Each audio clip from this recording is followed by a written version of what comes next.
Good Walls, written by Taylor Reed. How do we respond when a service we rely on goes away? Residents of Taos, New Mexico faced that question in 2020 after the town announced that plastic recycling had become too expensive to continue.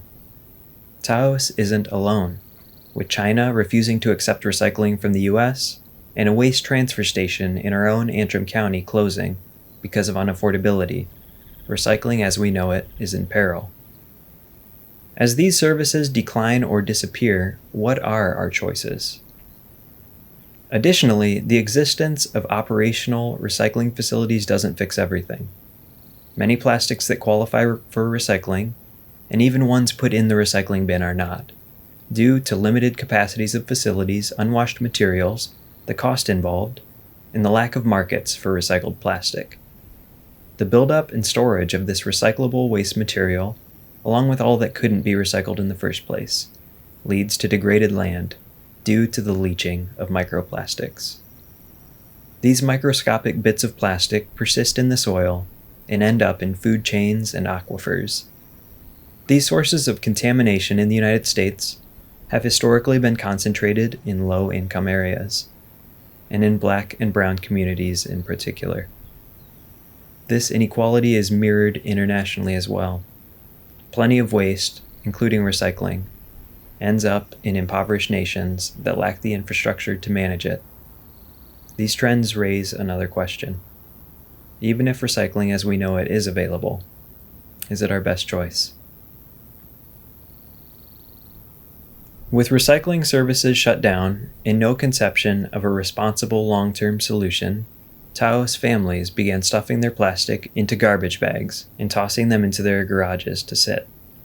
As the waste built up, members of the community met together to discuss alternatives, and an individual proposed a radical idea, using the waste to build, literally build with.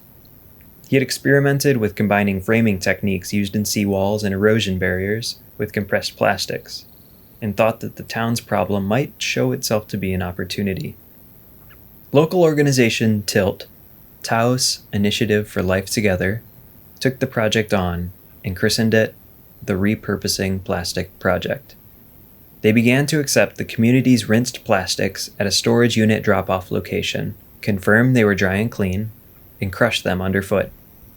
They further compacted this material into infilling for walls, 16-foot-long cattle panels wrapped with chicken wire by jumping up and down on it.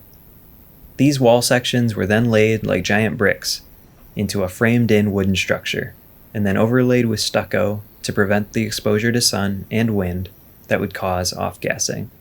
A traditional roof was added. The result?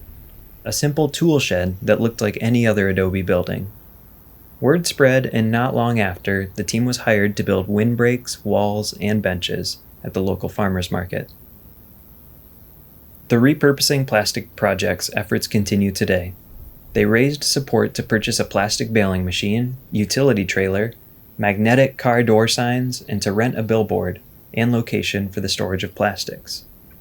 They have multiple drop-offs and have adopted a membership model. Individuals and businesses pay a small monthly fee in order to drop off a set number of bags of plastic. Every Friday, RPP hosts drop-in workdays, open to the community for work together in common cause, both baling and building.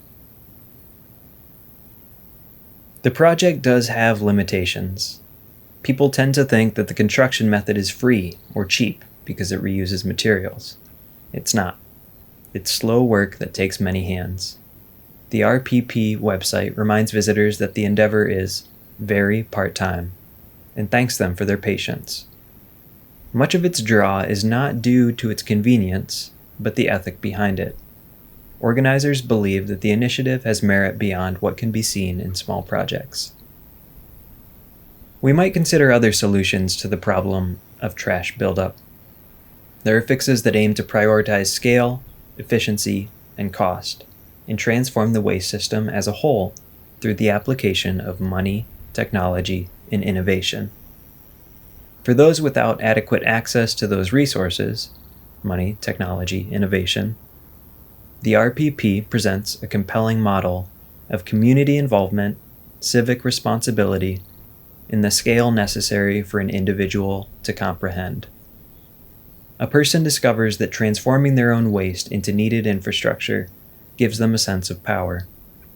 The work has its limitations, but ideally those might be akin to the best of limits that had kept humans' impact upon the world somewhat in check for time immemorial. In coming from the community and being for the community, these walls are rooted in community values, some of which run deep in time.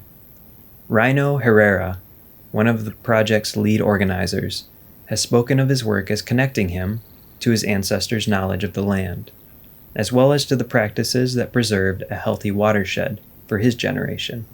Herrera's obligation, he says, is to continue those practices and provide the same inheritance for his children and grandchildren. This speaks not just to responsibility for place and each other, but to the way that we weave trust and a functional sense of community, both necessary for small places to thrive in the long haul. Wendell Berry lamented the atrophy of these connections in a 2013 speech. The people in these towns and their tributary landscapes once were supported by their usefulness to one another.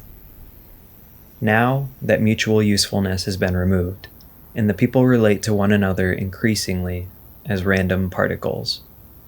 When we work together and when we create solutions together, we rebuild those bonds of usefulness and trust while reshaping our towns. The Repurposing Plastic Project's first creations attempt to reverse the conundrum of how to stow plastics safely and responsibly. The tool shed and farmers market infrastructure are intended to limit the leaching and off-gassing of plastic waste. The projects also build camaraderie through shared and meaningful work. Plus, due to the nature of being a tool shed and the framework of a farmer's market, they equip and support local food movements and community-scale solutions in long-term ways difficult to predict or quantify. These are systemic and powerful impacts. This initiative is best viewed as a community working together resourcefully and responsibly to meet its needs with what's available. Small-scale, low-tech, low-overhead replicability is intriguing, and slow, communally minded work rooted in place is always needed. What can we do here? What's worth doing? Let's get to it.